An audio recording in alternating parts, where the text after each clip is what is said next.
Tulungan niyo ako! Tulungan niyo ako!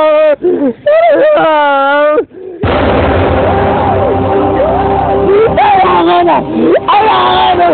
Tulungan!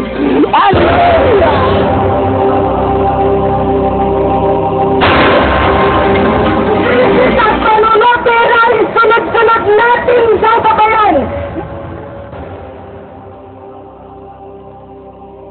Hindi tayo susuko. Patuloy nating lalabanan ang kahunghangan sa bayan. Pilit nilang tinitikom ang ating mga bibig. Huwag magsalita sa anomalyang nakikita. Kahangalan! Ang sistema kasi sa ibang tao, nakasanayang huwag magkwento.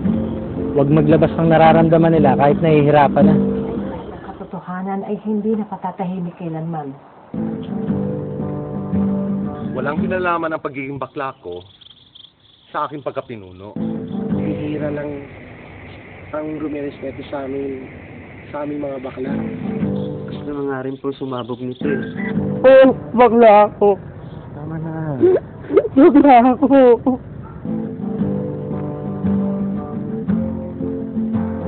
Kabadyo, hindi ito ang tamang oras. Ang inang tamang oras yan. Bakit lagi ko bang hinahabol? Kailangan ba maging lalaki, babae, bakla, o tomboy yung bayan para mahalin mo? Kahit na may bagyo, kahit na may unos, kahit may libo-libong kaaway, kahit na magapi at isang matira sa ating dakilang hanay, tayong manggagawa at nagsasaka, sambayanan ay muling babangon.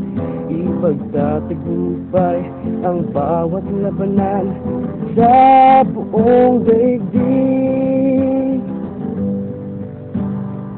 Kahit hadlangan ng libong armas, ating hukbo ay hindi atras. Lakas ng masa ang ating sandigan sa anumang larang at digmaan.